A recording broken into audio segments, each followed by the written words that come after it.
Welcome back to RJSK medical.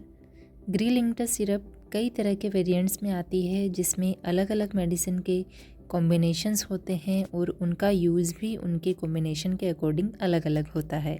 इस video में हम जानेंगे ग्रीलिंगटस सिरप के कॉम्बिनेशन के बारे में, उसके उपयोग, डोज, साइड इफ़ेक्ट्स और सेफ्टी एडवाइसेस के बारे में। सही और पूरी जानकारी के लिए इस वीडियो को एंड तक देखें और वीडियो को लाइक करें, शेयर करें और चैनल को सब्सक्राइब जरूर करें। ग्रीलिंगटस सिरप में 4 मेडिसिन का कॉम्बिनेशन आता है। इसकी पैकेजिंग पर डार्क ग्रीन कलर की स्ट्रिप बनी होती है। इस सिरप में dextromethorphan hydrobromide, chlorpheniramine maleate, guaifenesin and ammonium chloride का कॉम्बिनेशन आता है, जो ड्राई कफ और वेट कफ दोनों ही तरह की खांसी में बहुत ही इफ़ेक्टिव है।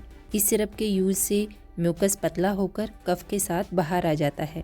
कफ के साथ साथ इस सिरप से एलर्जिक सिम्टम्स जैसे नाक से पानी बहना, आँखों से पानी बहना, गले में खराश होना जैसी प्रॉब्लम्स भी ठीक हो जाती है। इस सिरप को खाने के बाद भी लिया जा सकता है और खाने से पहले भी लिया जा सकता है। ग्रीलिंगटस सिरप को 10 से 15 ml दिन में 2 से 3 बार डॉक्टर की सलाह से ले सकते हैं। 6 साल से कम एज के बच्चों को यह सिरप नहीं देनी चाहिए। बच्चों के लिए ग्रीलिंगटस की अलग से सिरप आती है, जो ग्रीलिंगटस पीडियाट्रिक के नाम से आती है। अब बात करते हैं सेफ्टी एडवाइसेस के बारे में। इस सिरप का यूज़ शराब के साथ नहीं करना चाहिए। प्रेगनेंसी में यह सिरप अनसेफ हो सकती है, बच्चे को नुकसान पहुंचा सकती है, इसलिए बिना डॉक्टर की सलाह से प्रेगनेंसी में इस सिरप का यूज़ नहीं करना है।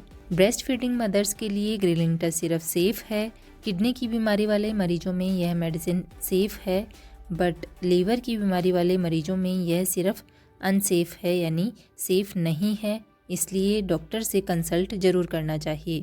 इस मेडिसिन को लेने के बाद ड्राइविंग नहीं करनी चाहिए, क्योंकि इससे डिजीनेस हो सकती है, जिससे मेंटल फोकस नहीं हो पाता है। अगर आपको थायराइड, डायबिटीज़ या कोई हार्ट की बीमारी है तो भी बिना डॉक्टर की सलाह से इस मेडिसिन को नहीं लें। कॉमन साइड इफ़ेक्ट्स की बात करें तो nausea, vomiting, diarrhoea, sleepiness, dizziness, headache जैसे सिम्टम्स आ सकते हैं।